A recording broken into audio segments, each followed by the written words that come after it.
Since earliest recorded history, birds have fascinated mankind. Mysterious and beautiful, they possessed the gift of traveling the skies. At that time, virtually all animals were respected for their knowledge and for the lessons that they could teach us. Many cultures believed that birds were capable of talking with the gods and of bringing that valuable and necessary information to the earth. Their role as divine messengers was revered, and they were greatly honored and respected. Later, as humans grew in their ability to manipulate their environment, the respect for the various animal species, including birds, declined. The value of various creatures was placed upon their ability to serve mankind in some form or another. Humans decided that they were the only beings in the universe who were capable of cognition, of actually understanding the world around them. The greatness of all animals was forgotten.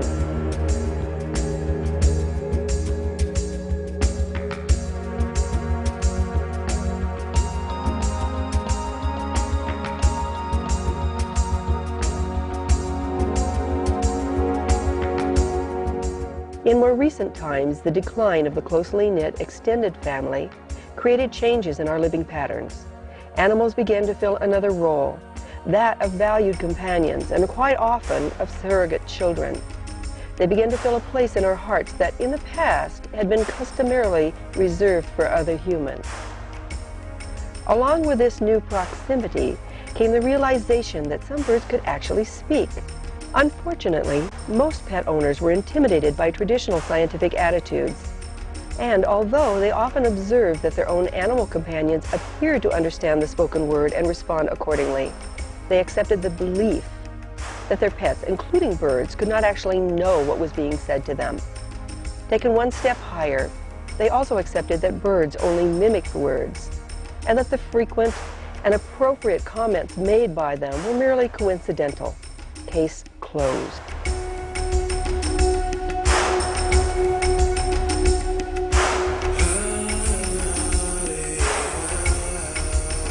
Then a handful of revolutionary scientists began to theorize that animals might possess capabilities long thought to be impossible, including that of cognition, of actually understanding the world around them, and of being capable of making conscious decisions about it.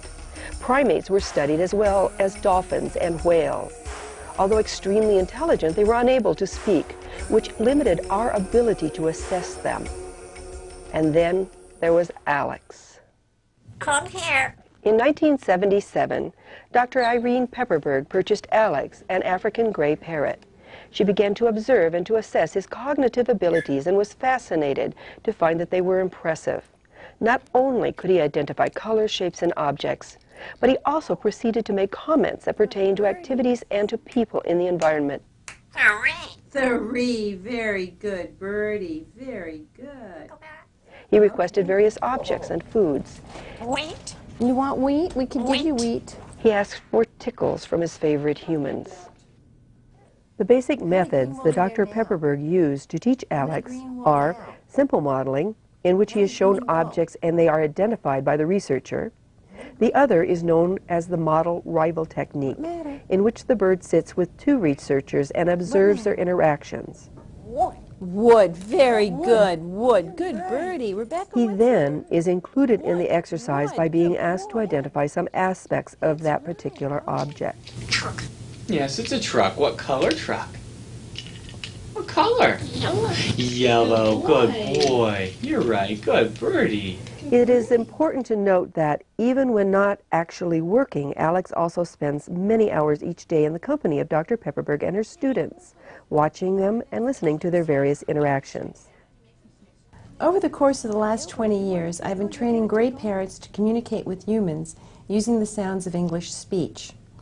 We work predominantly with Alex, who's now 21 years old, but have also worked with Alo, Kaiaro, and Griffin. The training method we use most of the time is called the model rival, or the MR technique. It was pioneered by my German colleague Dietmar Todt, who published a paper on social learning in gray parrots in 1975. The technique is very simple but quite powerful. In this procedure, two humans demonstrate to the birds the type of interactive procedures that we want them to learn. We start with an object that the bird's already shown some interest in receiving, and then we demonstrate to the bird, in the initial cases, how to obtain the object by using English speech. One person acts as a trainer, asks questions of the other human in the presence of the bird, rewards correct responses with the object, scolds when an error is made, and removes the object. The second person acts as a model of the parrot's speech and as a rival of the parrot for the attention of the principal trainer. Unlike Toad, we exchange the roles of model, rival, and trainer so that the bird sees that this is an interactive procedure and that one person is not always the questioner and the other person the respondent. It's very important that we demonstrate mistakes, too, so that the bird sees what happens when an error is made. Whoa! No, Alex, you're wrong. This technique is extremely powerful, and by using it, we've demonstrated that our birds can learn to identify, request, and refuse more than 100 different objects. They've learned their colors, their shapes, their materials. They've learned to understand concepts of same and different, of bigger and smaller, and of numbers, and they've learned concepts of categories. And one of the things that really has intrigued us is to try to understand why this method is so successful and why other methods have failed. And as you can see, this procedure can be broken down into three main elements. The first element is that of reference. We always use objects to which the labels we are training refer, so there is the closest possible correlation of the object and the label to be learned. The second element is called contextual applicability or functionality. That's a fancy way of simply saying that what we want is to show the birds the reason for learning these new vocalizations, in this case to obtain these objects that they want to play with. The third element is social interaction. Social interaction is really important because it directs the bird's attention to the important parts of the interaction. Social interaction keeps the bird intent on what is going on in front of it. We can also use social interaction to basically ratchet up the different types of reward that we give the bird based on what it does.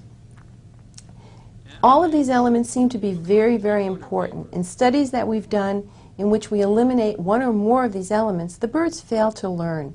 So it's incredibly important that we use two models, that we have the social interaction, the contextual applicability, and the reference. It is important to mention that both positive and negative behaviors can be learned. Although Alex featherpicks in retaliation for Dr. Pepperberg's travel schedule, it is my opinion that Griff is merely mimicking his older brother Alex's behavior. In the wild, they would both be too busy foraging for food and watching for predators to bite their feathers. How can we take Dr. Pepperberg's and other techniques and use them on your own bird? First of all, do not make the mistake of measuring a bird's intelligence by its ability to speak.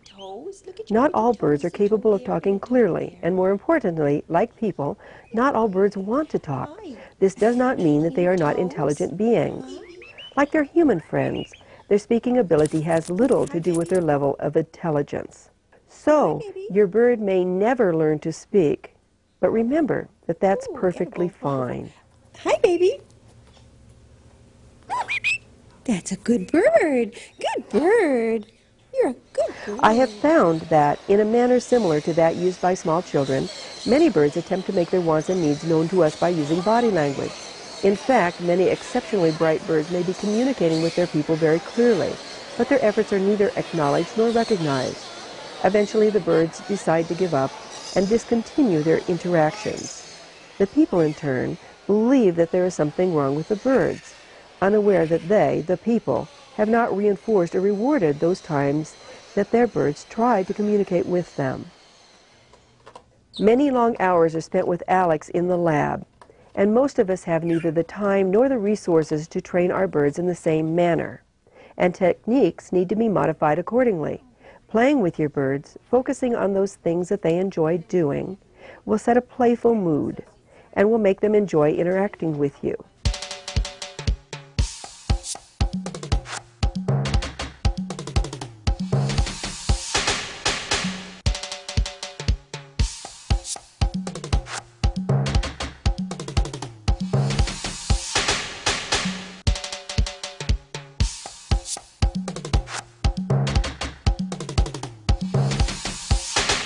During these types of interactions, they can be taught some simple play cues or some mimicry, as with little Magoo, the double yellowhead.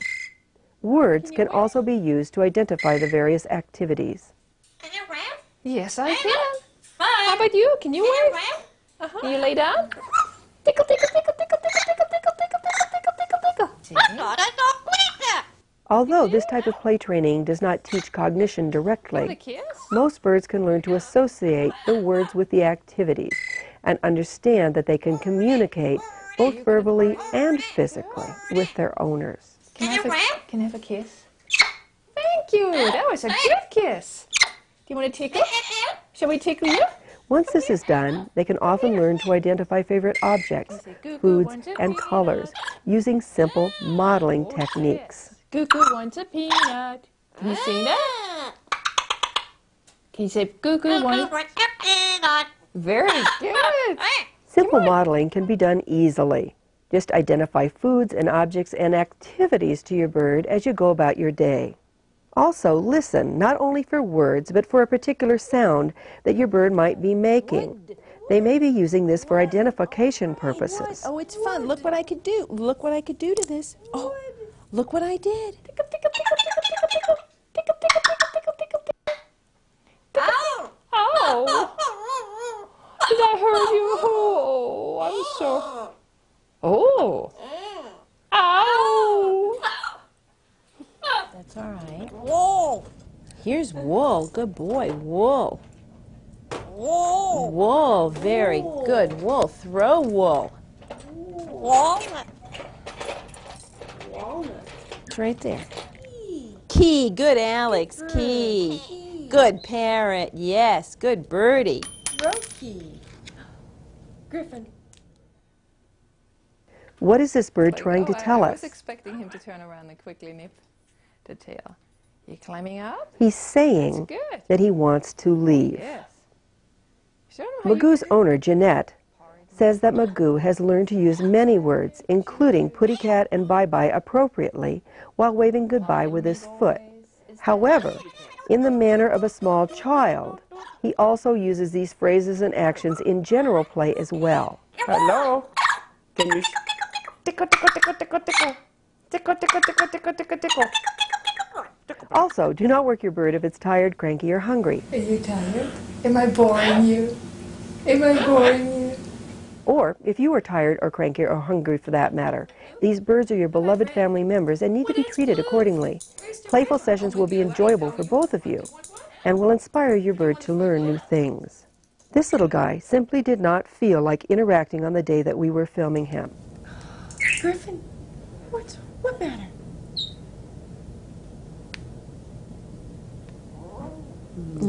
No, we don't have anything rose, sweetheart. That's a color. What's it? What is it? Oh, throw cork. All right. Okay, you've had enough. You're a good boy. Oh, you're such a good boy. Oh, you're such a good boy. Oh, you're such a good boy. Keep interactions with your bird within a comfortable time span. Although each bird is different, not many of them will tolerate being worked for a long period of time. Sessions can range from as little as 1 or 2 minutes up to 15 minutes or so. Hi.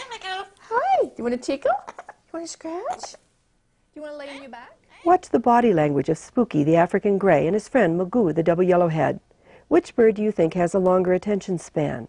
Which one will be more likely to accept vigorous physical activity? And which one will focus more closely on a quieter pastime?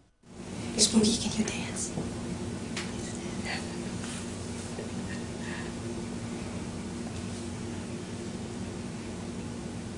That's a good boy. Good. Yes. Yes. See? I think that's a hint. What did he say? Make sure your bird is comfortable. Doesn't like red. Well, he does now. Unfortunately, even those of us who are experienced and have the best intentions can ruin a training session with a simple accident. I didn't know whether you wanted to. If apologies don't work, postpone your session until later. Okay. I'm sorry. I'm very sorry, baby. I know, I frightened you. I did. I didn't mean to do that. No, I didn't. I didn't mean to frighten you, and I'm very sorry. Determine which activities or objects your bird would be interested in and then begin your training exercise with those particular items. For example, does it enjoy talking? Is it more playful and physically active? Does it prefer playing with toys or other objects? You don't like that block? Is it now the block from hell? Often, favorite foods can be identified if the birds respond to them strongly. That's very good, huh? You're making a mess on the table. You're holding the berry in your foot. Yeah, you're holding the nutriberry in your foot, huh? And you're biting it with your pretty beak. Hello. He's greeting the berry. Yes. If you can watch Scooter here, and when she's eating, I'm identifying her foot, I'm identifying the process of eating, and I'm identifying her beak. And so what happens is they actually learn through association in this manner as well as the model rival technique. So if you're in a household where there's just one person and you have one bird, you don't have to worry about it because they can continue to learn shapes, foods, colors, and activities and body parts. And do name their body parts and point to them, like we did with the babies. How many? Two. You're right. Good boy. Yeah. Good boy. You want a knife? You get a You knife. have a knife. You're a good boy. There you go. Always get your bird's attention and some kind of eye contact established before working with them. If your bird seems to be more vocal, talk to it in a wide variety of pitches and see which one it responds to the best. Even try singing if you want to. Once you get them vocalizing, it is easier to toss in a few words that interest them and will inspire them to speak. Hi, baby. Hello. Hello, baby Gray. Hi. You're wonderful. You're wonderful. Whoops. Did he scare you? Your brother scare you? Hi, how are you? Hello. Can you talk to me? Can you? You are? You're going to talk to me? Huh? Yes. Show your bird a variety of toys and other small objects in different colors and shapes. Find those that your bird prefers and begin your sessions with them. Although he changed his mind a couple of times, his African gray finally exhibited a distinct preference for the color purple and for small objects. How many blue keys? Two. Two. You're right. Good boy. You're a good boy. Yeah. Attention. What color middleist? What color middleist? Yellow. You're Yellow. right. Good boy. You get it. Yeah, you can have a knife. What's different? Color. No. You're wrong. Look again. What's different? Shape. Shape. different. Good. boy. Each bird is special and each has different capabilities, different gifts to share with you. How can we determine which activities your particular bird would like? Look for things he or she enjoys doing and begin by reinforcing them. Here are some examples of how I would evaluate the abilities of a couple of different birds. This one seems to like playing with toys, so this one would be more apt to then identify toys rather than be as verbal as the other bird. This one, it would be better to start him with toys and identifying toys and colors to stimulate. Oops, uh-oh. Uh-oh, we dropped it. Even very young birds will exhibit certain behavioral tendencies. He's resting. I must wake him up. Oh, look.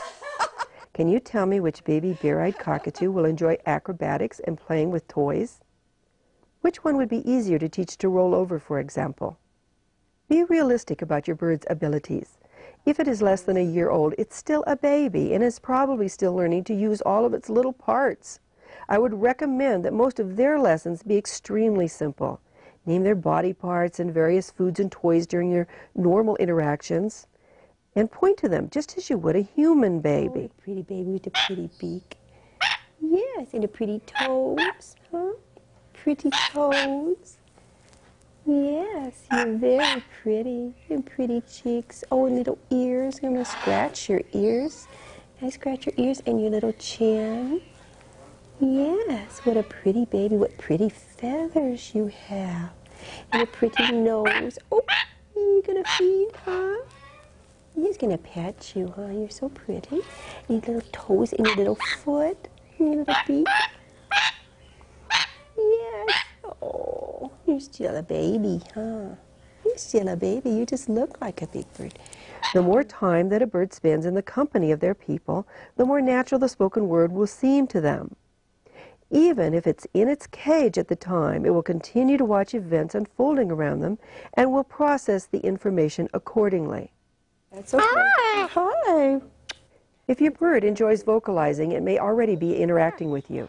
Listen to the number of syllables in its vocalization. Come here, huh? Do they follow a pattern of some word or phrase that you frequently use around them? Tickle, tickle. Tickle, tickle. Tickle, tickle, tickle. Good boy. In most birds, their speech develops gradually as it does in human children. They start with baby talk and gradually become clearer. If your bird already knows a few words or is trying to pronounce some recognizable phrase, begin to identify objects that have a similar sound. This will make speech easier for him. It is important to remember that verbal communication or talking is not the only form of communication, and actually it may not even be the best or most effective form.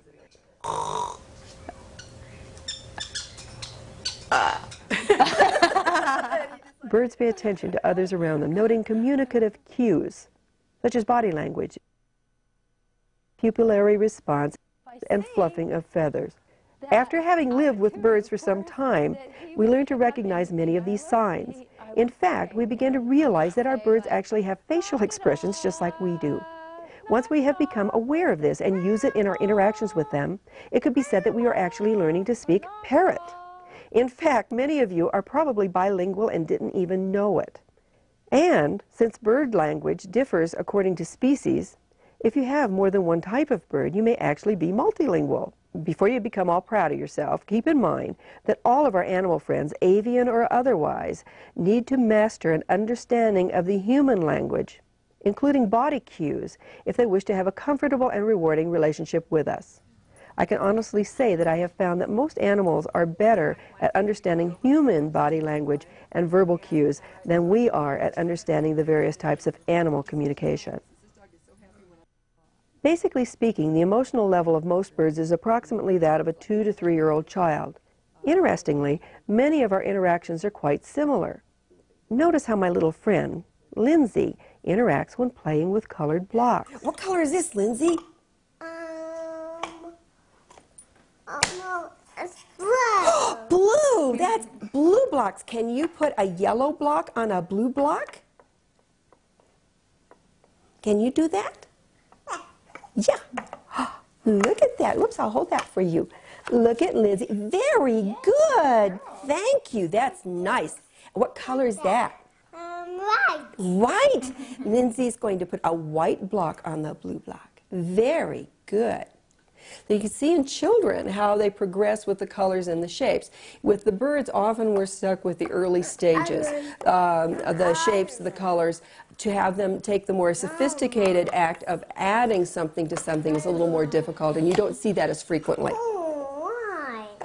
Very good. This is beautiful. She's an artist. Yes. No. It's not copyrighted yet.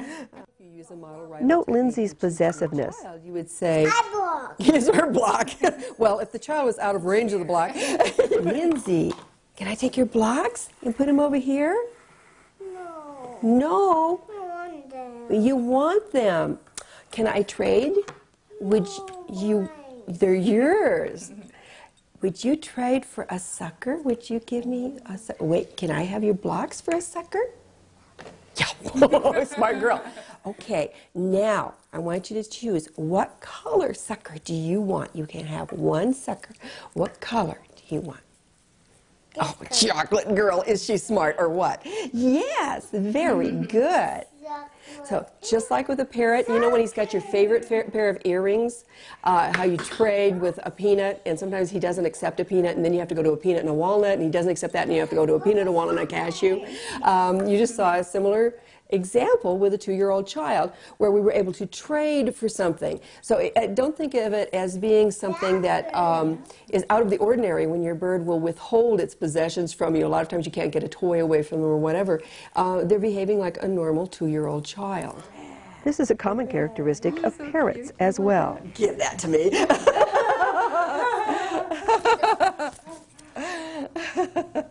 Watch her. Yeah. That woman's nuts. Yeah, I'm just showing him playing. Very nice. Watch Lindsay's response when I praise her. Lindsay decided that she wanted red. She asked for red. Do you want a red sucker, Lindsay? Okay, thank you. A red sucker. You're a very good girl, Lindsay. Thank you very much for being such a good girl. I appreciate that. Yes, you were a good girl. Thank you. You're very smart. Yes. If you see, Lindsay chooses the praise over eating the sucker right away. And that's one of the things I like to tell people with pets. When you're dealing with a pet, it wants your love, and it wants your companionship, it wants your one-to-one interaction. It doesn't want a piece of food all of the time. Certainly that works in certain situations, especially if a bird's been trained to a behavior or something. But when you're working with your own pet, that interaction is what's the most important. And talking in mommese, as I was doing with little Lindsay. Talking in mommese is talking very directly, making eye contact, talking very slowly, and really addressing either the child or the animal in a way that they can understand, and in a way that they have absolutely no doubt that you're talking to them and no one else. It's very important. Huh? It's very important for them to know how important they are, and you're very important. Yes, you am. Yes, you're very important. She thinks that. Yes. Thank you, Lindsay. She wants blue. Okay. Just like your parrot changes its mind. She's slowly working her way through all the colors of suckers. You want blue? I'll take the red. Can I have the red for the blue? Thank you. See? Otherwise, she'd have 4 suckers. She'd snooker me. Snooker, is that good or bad? Look at her. Birds, too, enjoy being praised, and most will perform for it as well. Be lavish with it. Praise and love. Give lots of it to your little buddies. Yes, yes, you are very brave, and this is a wonderful example of how lots of praise makes you stay in a place where you're afraid. Whoops! Go. Oh, that was a baby. That's a baby playing with a toy. A blue sucker. Yes, that's a blue sucker. You're very smart. And I have a blue shirt. Yes. You see through association how Lindsay knows blue. Birds can learn this through association as well. Notice also that I praise Lindsay frequently. I also use exaggerated facial expressions and vocal inflections to hold her attention. This technique will help you to hold your bird's attention as well, and will increase your chances of success. Wood, good bird, Alex. Good bird. You're right. You've watched Alex and the other birds in the lab as they worked, and you've seen an example of a simple modeling technique with a small child. Now, let's see how a typical session will go with your birds at home. Oh, you dropped it. You dropped it. Look, can you pick up the block? No, you're going to nibble on the towel. You're going to nibble on the towel? What I'm doing? Maybe we'll make the towel a little smaller. Scooter, look at that. What's that? Holy cow, what's that? Huh? What is that, Scooter? What? Do you like green? That's a pretty color. You're going to say? Okay, how about yellow? You like yellow? It's like a pretty bird, like your pretty head, huh? Let's see. Can you try white? You want white? No? You want that? No? Okay. Holy cow, okay. You want blue? Whoa, nope, not blue. Maybe it's too big. How about I show it that way? Look at that, she says. Look at that. How about, showing how to choose objects here. What about a pen cap? It's forbidden. It's forbidden. No, you don't want to play with a forbidden pen cap? Huh? Okay, she doesn't like any of these things. What is this? This is orange. Does that look like fun to play with? Huh? Is there just too much going on for you right now? Huh? Gonna pick it up with your beak? That's a girl. That's a girl. You're picking up the orange toy and you're holding it in your little foot. Oops! Uh-oh, you dropped it. What is that? Huh? Scooter, do you want that? It's a block. Oh, you're going to pick it up with your beak, and you're going to hold it with your foot. Yeah. Oh, uh-oh, you dropped the block. You dropped it. Do you want another one? You're going to pick it up with your beak, huh, and hold it with your little foot. Yes, you're going to, yeah. Box. Yes. Okay, we found something she likes. All right, I hope that's rolling, because we'll give that as an example.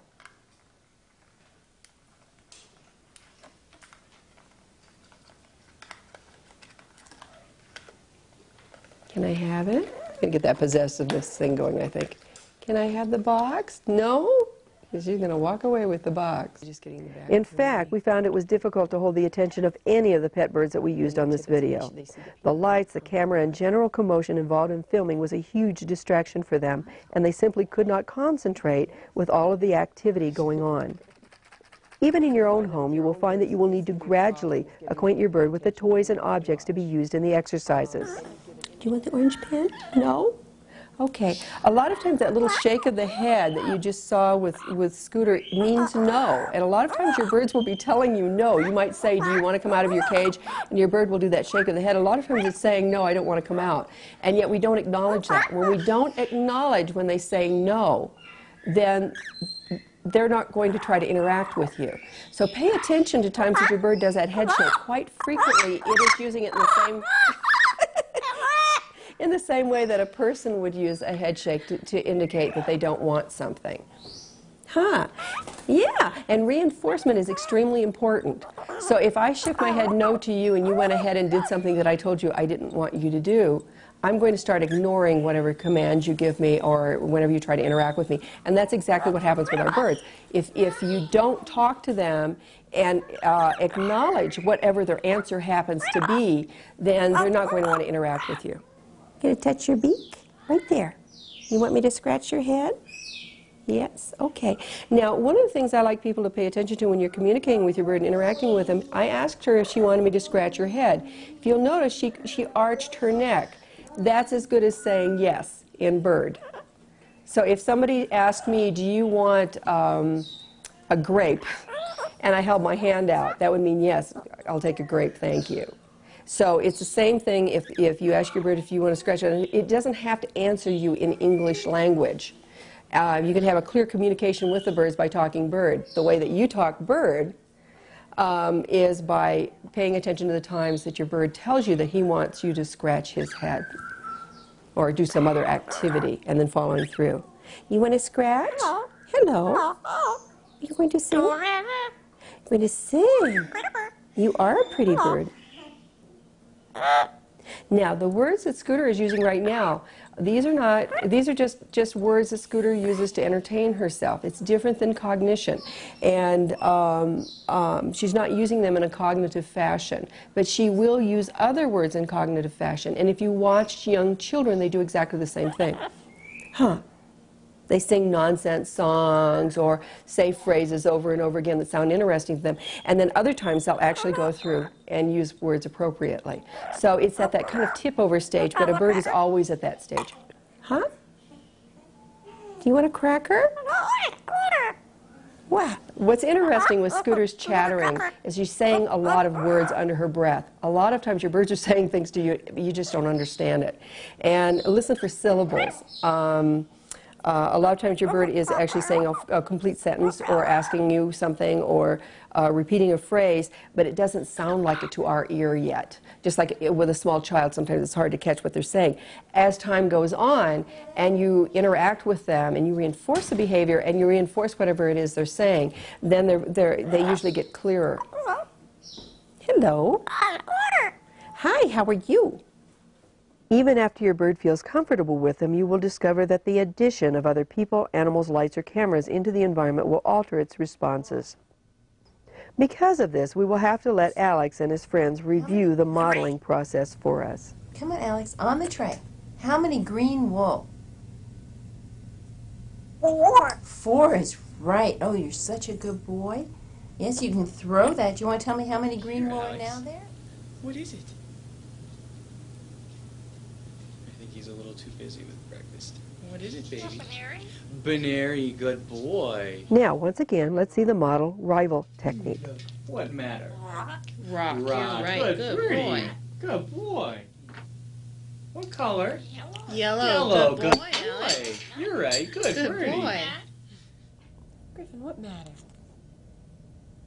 You try? Go ahead. Oh, I want the wood. Oh, wood! Wood! I got this wood. Oh, it's such fun wood. Wood, wood, wood. Griffin, you try? What matter? I would like to mention something that's very important. Although this tape is intended to show you how Alex learned cognition in a laboratory environment, your own birds are your friends and family and need to be loved and respected for each of their own special talents. If your bird would rather sit quietly and observe the world around him, he is still a wonderful companion. Enjoy him as such.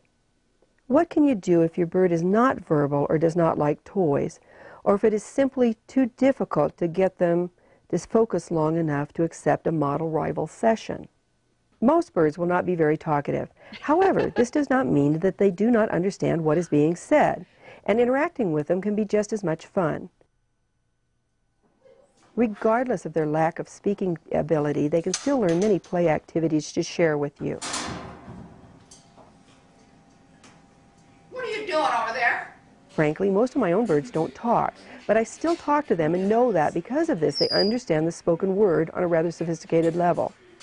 Although they do not talk, they have learned to play games that are unique to each of them. Increased interaction will also teach your bird the meanings of objects, activities, foods, and colors. By encouraging lots of playful interaction, your bird will also learn to increase its ability to focus on activities or objects, which also increases its ability to learn. Do you know what this is? Do you know what this is? What is it? Hot? Hot? Can you say hot? Good, hot. Can you say, good, hot? Yeah. Want some? You will know that your bird understands the spoken word when you find them becoming excited when you ask them if they want a favorite food or if they want to play a favorite game or visit a favorite individual. Hi. Hi. Can you say hi? Look what I got. You want this? You want this? Can you say hello? Can you say hello? Can you say hello? What's this? Do you want this? Start the car. What's this? What's this? Bye-bye. Do you love me? Do you love me? Yeah? Give me a big kiss. Some play activities can be rather sophisticated even if your bird is a bit older. Ralph, Ronnie's blue and gold macaw friend, was a 2-year-old terror when she purchased him about 13 years Oh, ago. naughty. Will you be a good boy? Here we go. Here we go. It's all right. You're okay. Do you want to say your prayers? You saying your prayers? Okay. Boy, you're a very good bird, Ralph. Show him how pretty you are. There you go. Do a perfect one now. There you go. Good boy. Good boy. Good boy. Here we go. Ready? 1, 2, 3. Whee! Yeah! And a hat? You want a hat? And a hat? Gaining his trust is. Yeah. Okay, I'm going to do it one-legged, okay? Being you're doing it backwards. There you go. Good boy. Good job. Good job. How do you determine what play activities your bird would enjoy? Watch as your bird plays by itself. Does it roll around? Does it play with toys? Does it like to lay on its back? Or burrow under covers or papers? All of these activities can be expanded upon during your normal playtime. Whenever your bird does something cute, use a word that identifies the behavior, then praise your bird as it performs the activity. Then can you say bye-bye? Can you say bye-bye? Bye-bye. Bye, Gizzard. Good boy. Say bye. Say bye. Say bye-bye. Good boy. Bye. Good job. Good job. Good job. Good boy. Mimicry can be rewarded in the same way. Praise should be enthusiastic and ebullient. A touch of silliness doesn't hurt either. Peekaboo. You can enjoy yourself while allowing cognition to develop naturally over time, especially with a pet bird. Many people believe that only larger birds can learn cognition. This is simply not true. Joanne's little friend, a ring-necked parakeet named Miner, has learned to talk by listening to Joanne as she went about her day. Often he will merely repeat or mimic some of their more frequently used words and phrases. Say hi. Say hi. Can you say hi? Can you? Say hi. Say hi, Miners. What you doing? Huh? Is that interesting? Is it? Can we tickle? Can we tickle? Tickle, tickle, tummy? Oh, you're excited, huh? He will also use words at appropriate times as well. Is that fun? Oh, yeah. You want to go wee again? Do you want to go wee? Do ya? Here we go. Here we go. Oh, is that fun? Watch how they play together and listen carefully to his comments as they do so. Wee. Oh, was that fun? Can you play dead bird? Can you? Come on, go. Oh, dead bird. Oh, was that fun? Joanne breeds and hand feeds baby birds. Miner enjoys sharing the activity with her. In fact, he finds babies irresistible. Watch how his speech and behavior change when he sees them. Yes. Yep. Oh, they're so cute. Oh, yeah.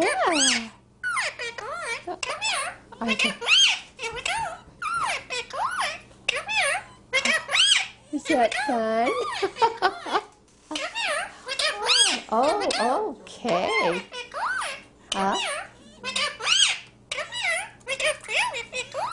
Oh my goodness, you're gonna give him a kiss? Silly boy. Yeah. Go get your belly. Oh, yeah. Oh, silly. Come here. Come here. Come here. Come here. Come here. Come here. Look at this. Look at this baby. Oh. See the baby? Can you give him a kiss? Oh, silly boy. Oh, yes. Oh, he's so cute. Oh, say thank you. Say thank you. Yes. Was that fun? Yes, it was. Come on. Come on. Have to be careful. Have to be careful. Go tickle Tommy. Yes. Many of the words he uses apply specifically to baby birds, and he uses them only during those particular interactions. Miner's personal name for baby birds is bellies.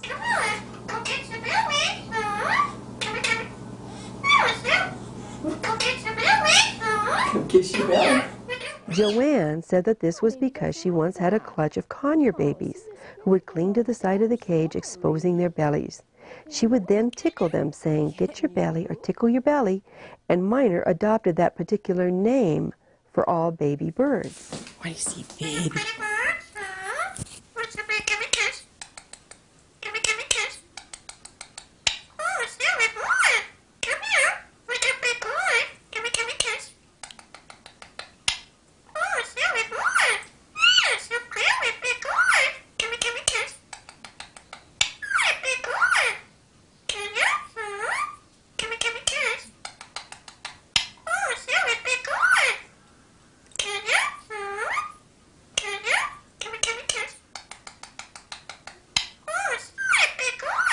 He's a silly guy. Miner gives the baby bird lavish kisses. Listen for some phrases that he uses that are specific to babies, like "come get your belly," or "you're a big boy, come on, give me a kiss."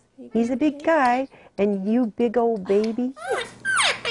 Yes, he's so sweet. Yes, he is. He is a big guy, huh? One for me. Okay, one for the baby. Oh, you're so good. Yes, he's a big guy. Okay. Oh, was that fun? Was that fun? Huh? Do you like that baby bird? Do you? One for me, one for the bird. Oh, thank you. Thank you. Do you like that baby bird? Notice that when the baby turns to leave, Minor exhibits cognition, saying the words, gonna go bye-bye. Is he gonna go bye-bye? And then he nips the baby's tail. No, no, no, no, no. That's not nice. I'll go tickle your tummy. At first, I thought he bit at the tail because he was jealous. However, after seeing the tape, I realized that he just did not want the baby to leave. The moment the conure turns to face Minor, his demeanor changes back to that of great interest and affection.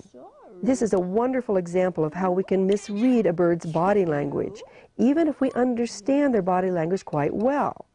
Look at all aspects of a situation when interacting with your bird. It can tell you a lot about them and about yourself as well. Pay attention to the words that your bird does use. It has been my experience that many birds, just like Minor, will apply their own unique terms to an object or activity. Once this is deciphered, their labels usually make sense. Again, like Minor and his baby bellies. See the baby? Can you give him a kiss? Oh, silly boy. Oh, yes. Listen carefully to your own bird. Chances are it may already be using words or body language appropriately, but you may not be aware of it. Can you say hello? Hello. Good boy. Hello. Can you say bye-bye? Can you say bye-bye? Bye. Say bye-bye. Bye, Michael. Say bye-bye. Bye. Bye. If you want your bird to talk to you more frequently, whether through vocal interaction or body language, always respond to them when they say something, either physically or vocally. Thank you. Where are you going? Come on. Come here. Come out of here. Come on. Come out of here. Magoo. Hi. Come out of here. Come out of here. Come on. Come here. A history of interactive vocalizing and play must be established before you can use model rival techniques to teach cognition. This also helps you to learn what the bird's body language is saying to you. What if your bird cannot or does not want to talk? You can still communicate with them. Often they can be taught to nod their heads to indicate a yes or no answer in response to a simple question. They learn this by you doing the same thing when you talk to them. As your bird begins to understand various words and questions, it may begin to answer you in this manner. I have taught this technique to many of my clients, and they are often astounded at the results. This green-winged macaw, Theo, had been enjoying his playtime with his owner.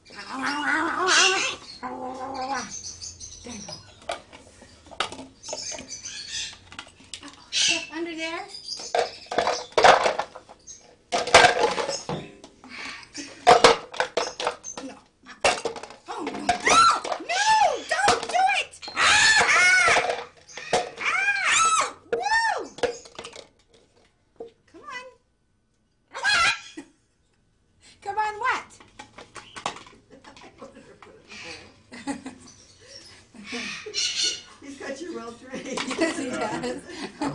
However, even though he usually enjoys playing dead, he did not wish to do so at this time because of the lights and the camera.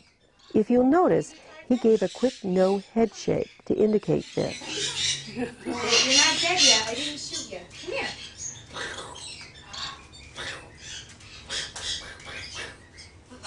Oh, no. What do you mean you don't want to be dead?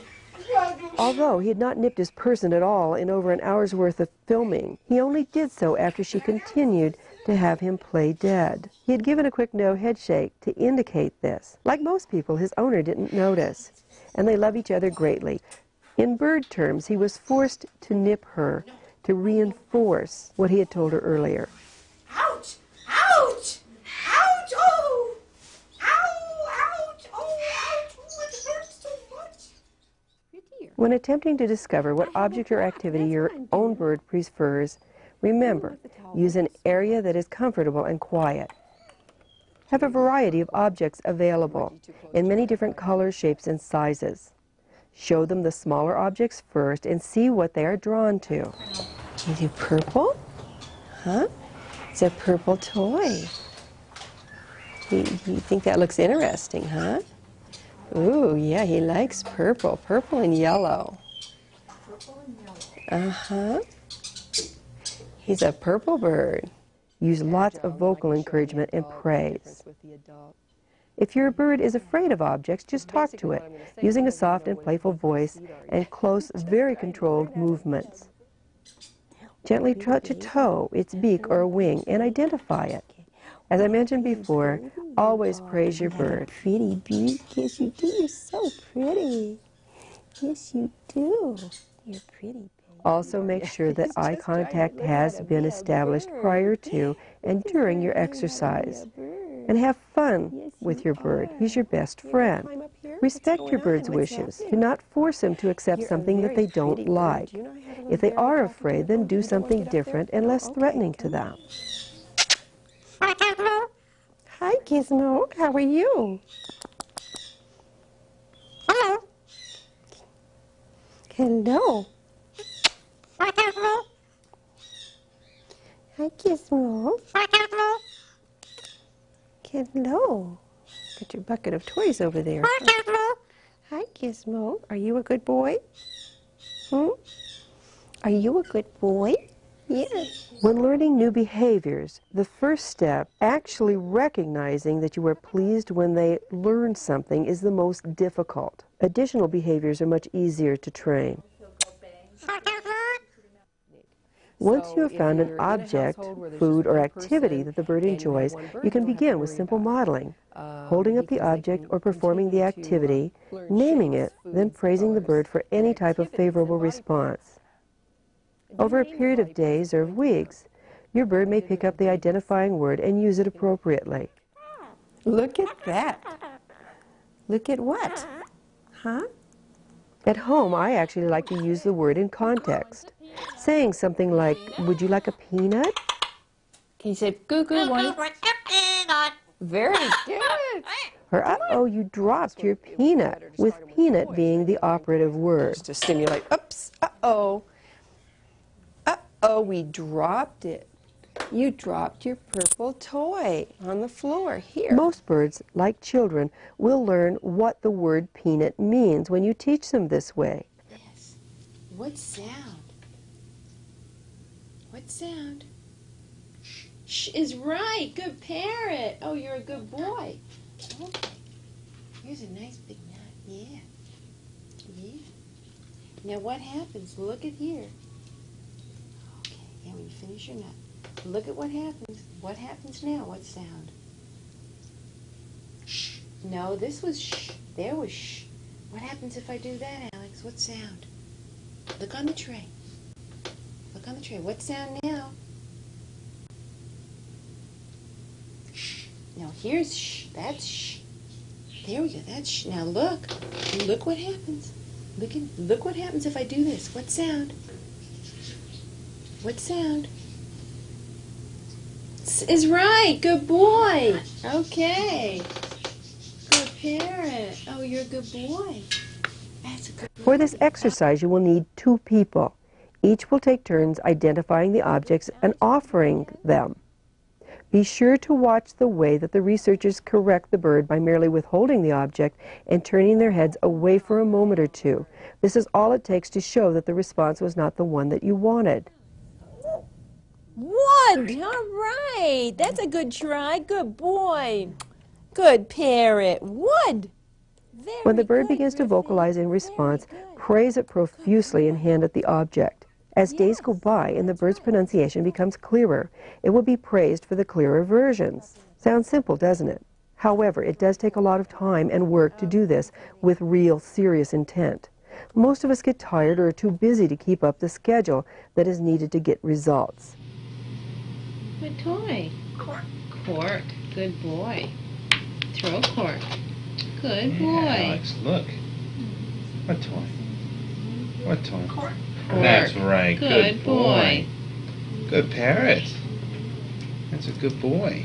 Yeah, you can chew on cork. Yeah, good boy. Good boy. You're wrong. What toy, Kyle? No. Alex, what toy? What toy? What toy? Truck. That's right. Good Truck. boy.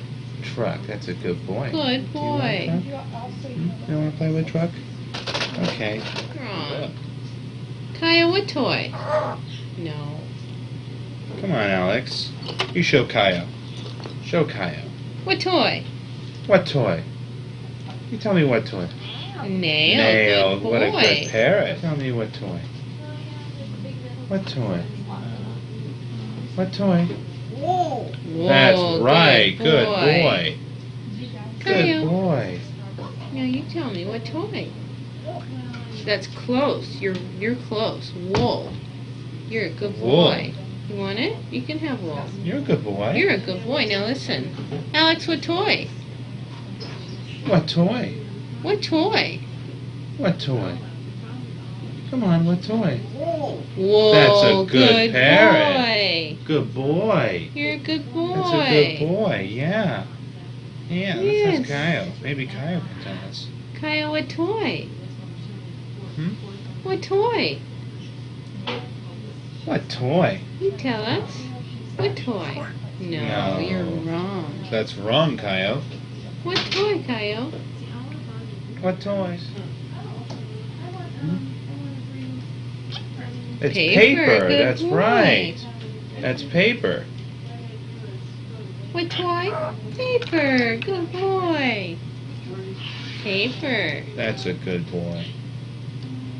That's a good boy. You can play with paper. Yeah, you can play with paper. Yeah. Can I have paper? You want to throw paper? Hmm? Come on. Have paper? Thank you. Good boy. Throw paper, Kyle. Good boy. Ooh, look at this. Hmm? What's gonna get you? What is it? Hmm? You tell me? You still chewing on that? What is it? What toy? That's Cork. Cork. Good What a boy. good boy. You're a good boy. What a good parrot. That's such a good boy. Kyle, what toy? No, you're wrong. That's wrong, Kyle. Try again. What toy? No. No. Kyle, what toy?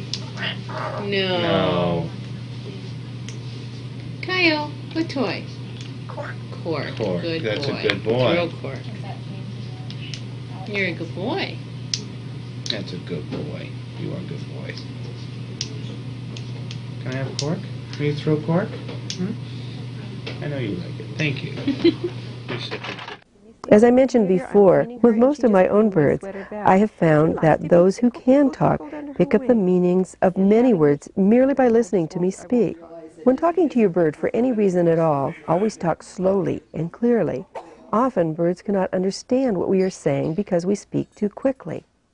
Once we no longer do this, we can separate the words more easily and consequently can understand them better. If you remember my interactions with Lindsay, you'll see that I also do this with small children. It's my mom. It's your mommy. What's your name? Lindsay. Is it Lindsay's mommy? Is that Lindsay's mommy? Yeah. Yep, it is. Keep in mind, nothing comes easily. But favorable results will be forthcoming if you spend lots of time with your bird and give it lavish amounts of love and praise as well. Also, whenever possible, build on the relationship and training that you have already established with your bird. It is important to remember that you and I are not perfect, neither is your bird. The exercises that we have shown you are not the same methods when training a bird to perform professionally. Instead, we've shown you ways in which the pet bird, hatched, hand-fed, and socialized by humans in a domestic environment, can be taught new behaviors. These interactions are not meant to be work for either you or your bird. They need to be implemented in a playful and loving manner to enrich your relationship with them, not to lessen or harm it in any way. And remember, always love your birds for what they are and not for what you want them to be. If you are like me or like hundreds of my clients, your life has been profoundly and wonderfully altered by the presence of your winged friend. I have shared my life with these phenomenal beings for over 25 years and can honestly say that they make each and every day seem new and alive. They bring a sense of grace and of fun and of beauty to their simple everyday actions and make them special. When was the last time that you really looked at your bird? While it was preening or while it was extracting a nut from its shell with the precision of a neurosurgeon? What was the last time that you really looked into its eyes and told it with true feeling that it was wonderful and that you were profoundly grateful for its presence in your life and for the lessons, the friendship, the beauty, and the love with which it has gifted you? We are the lucky ones, the ones who share our lives with these special and joyful beings. We alone can understand exactly why they were once believed to be the messengers of the gods, because only creatures so mysterious, so beautiful, and so magical could fill such an exalted role.